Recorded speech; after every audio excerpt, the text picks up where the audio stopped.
2021년 2월 21일 선목교회 중고등부 말씀 묵상입니다. 먼저 기도합시다. 좋으신 하나님, 오늘도 묵상의 자리로 나오게 하시니 감사합니다. 우리의 삶을 말씀이 인도하는 삶으로 삼아주시고 말씀을 통해 주님과 소통하는 기쁨을 알게 도와주세요. 예수님의 이름으로 기도합니다. 아멘. 오늘 말씀은 마가복음 7장 24절에서 37절입니다. 예수님께서 그곳을 떠나 두로 지방으로 가셨습니다.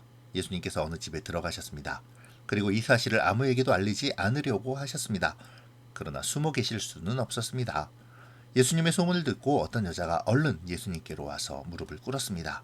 그녀에게는 더러운 귀신이 들린 딸이 있었습니다. 그녀는 그리스 사람으로 수로보니게 사람이었습니다. 그녀는 예수님께 자기의 딸에게서 귀신을 쫓아달라고 간청했습니다. 예수님께서 그 여자에게 말씀하셨습니다. 자녀들을 먼저 먹여야 한다. 자녀들의 빵을 빼앗아서 개에게 던지는 것은 옳지 않다. 그 여자가 대답했습니다. 주님 옳습니다. 그러나 상 아래 있는 개들도 그 아이들이 흘리는 부스러기는 얻어먹습니다. 그러자 예수님께서 말씀하셨습니다. 내가 그렇게 말하니 돌아가거라. 귀신이 내 딸에게서 떠났다.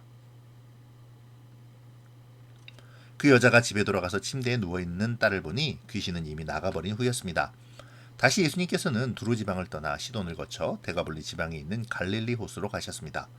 사람들이 예수님께 듣지 못하고 말도 못하는 사람을 데리고 와서는 그에게 손을 얹어달라고 간청하였습니다. 예수님께서 그 사람을 데리고 사람들로부터 떨어진 곳으로 데리고 가셨습니다. 그리고 손가락을 그 사람의 귀에 넣으신 뒤에 손에 침을 뱉어 그의 혀를 만지셨습니다. 그리고 하늘을 우러러보시며 깊은 숨을 쉬셨습니다. 그런 다음 그 사람에게 에바다 라고 말씀하셨는데 이는 열려라 라는 뜻입니다. 그러자 그의 귀가 열리고 혀가 풀려 말을 분명하게 하게 되었습니다. 예수님께서 사람들에게 아무에게도 이 일을 말하지 말라고 명령하셨습니다. 그러나 예수님께서 하지 말라고 하시면 할수록 사람들은 더욱 널리 소문을 뻗뜨렸습니다. 그들은 정말로 놀라워하며 예수님께서 하시는 것은 모두 훌륭하다. 듣지 못하는 사람을 듣게 하고 말 못하는 사람도 말을 하게 해주신다 라고 말했습니다. 오늘 본문은 예수님께서 갑자기 두로라는 곳으로 이동하시면서 시작합니다. 두로는 오늘날에도 레바논 지역에 속하지만 당시에도 이방인 지역으로 분류된 항구 도시였는데요. 예수님이 오셨다라는 소식이 두로에 퍼지자 귀신 들린 딸을 둔 여인이 예수님께로 달려와 발 앞에 엎드리죠. 마가는 이 여인을 그리스 사람, 수로보니게 사람이라고 소개합니다. 이방인인 것이죠. 여기에 그리스인이라 함은 그리스 로마 신화의 세계관을 가지고 그들의 문화를 받아들이는 사람들을 말하는데요. 제우스 신과 헤라 여신을 비롯한 신들에게 자신들의 삶을 의지하며 살아가는 사람들을 말하죠. 그리고 유대인들은 우상 숭배하는 그들을 자신들이 부정해지지 않도록 하기 위해 접촉하지 않았습니다. 예수님의 소문을 듣고 예수님에게로 달려온 여인의 간절함은 그녀가 예수님의 발 앞에 엎드린 데서 드러나죠. 하지만 예수님의 반응은 냉담합니다. 자녀의 빵을 빼앗아서 개에게 던져줌이 마땅하지 않다고 말하시죠. 이것은 지금까지의 예수님의 모습과는 사뭇 다른 모습입니다. 예수님은 빈들에서 예수님의 가르침을 기다리는 자를 불쌍히 여기셨으며 찾아오는 병자들을 마다하지 않으셨었죠.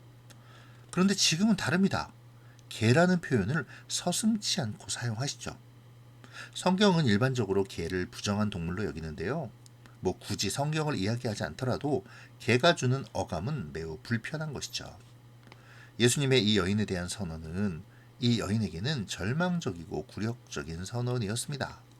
하지만 이 여인은 이러한 굴욕적인 선언에서도 물러서지 않았죠.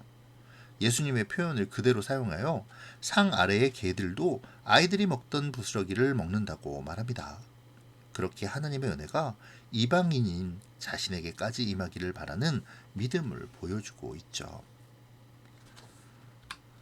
예수님은 이러한 여인의 믿음을 인정해 주십니다.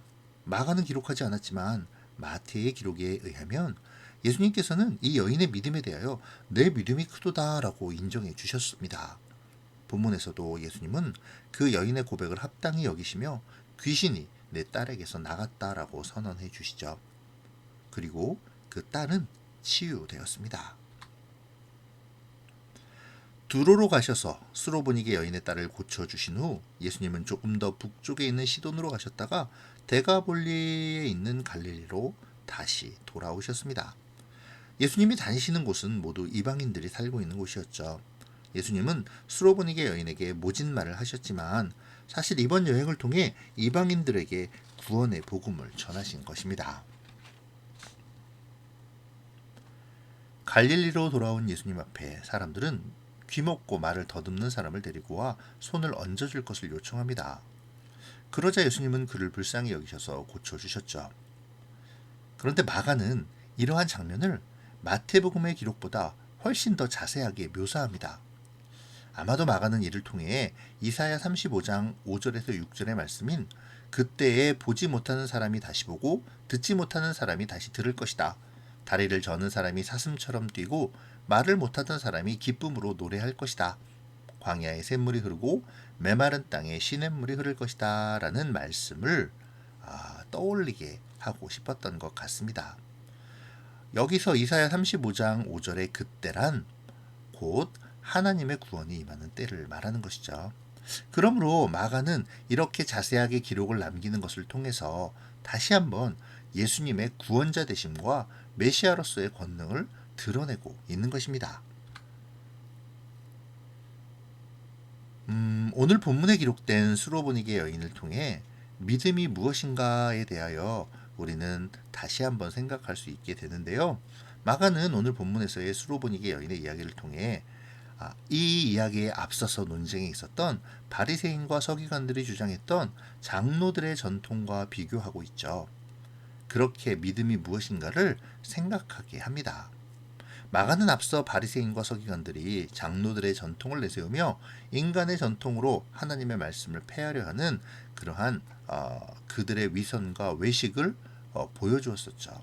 그리고 이어지는 상황에서 이방인이기에 하나님의 백성으로서의 권리는 없지만 겸손하게 엎드려 그 부스러기라도 얻으려 하는 수로보니게 여인의 믿음을 대비시킵니다. 그러면서 마가는 오늘 말씀을 묵상하는 우리에게 믿음이 무엇이냐고 묻는 것이죠. 신앙생활 속에서 하나님의 말씀보다 자신의 어떠한 지식이나 생각을 내세우며 고집 피우고 하나님의 지혜보다 자신의 판단을 더 우선하는, 그러면서도 나는 믿음이 있어 라고 생각하여 다른 사람들의 잘못들을 정죄하는 그러한 것이 믿음이냐는 것이죠. 비록 아무것도 없는 이방 여인이지만 유대인의 기준에서 본다면 하나님의 은혜밖에 있다고 생각되어지는 보잘것없어 보이는 그러한 여인이지만 그럼에도 주님 앞에 나와 스스로를 낮추며 겸손하면서도 간절하게 주님의 도우심을 요청하는 것이 믿음이 아니냐고, 너희는 어떤 믿음을 가지고 있냐고 묻는 것입니다. 또한 듣지 못하고 말도 못하는 사람의 이야기를 통해 진정 듣지 못하고 말하지 못하는 사람이 누구냐고 또 묻는 것이죠. 하나님을 잘 안다고 하지만 결국 하나님의 말씀을 무시하며 자기의 뜻대로 사는 너희야말로 영적으로 듣지 못하는 사람이요 하나님의 뜻대로 살지 못하는 너희야말로 영적인 말 못하는 사람이 아니냐는 것입니다. 이 시간 마가의 이 도전을 깊이 묵상해 보아야겠습니다. 그리고 우리의 믿음이 나의 습관과 지식에 기대어 내가 편한 대로 살아가는 허울뿐인 믿음이 아니라 늘 주님 앞에 겸손하게 주님의 주권을 인정하며 주의 도우심을 구하는 겸손한 믿음이 되어지기를 소망하는 우리가 되었으면 좋겠습니다. 기도로 마치겠습니다. 고마우신 하나님, 오늘 말씀에서의 수로보니게 여인의 겸손하고도 간절한 믿음을 배우게 하시고 끝까지 포기하지 않고 기도하는 기도의 사람이 되게 도와주세요.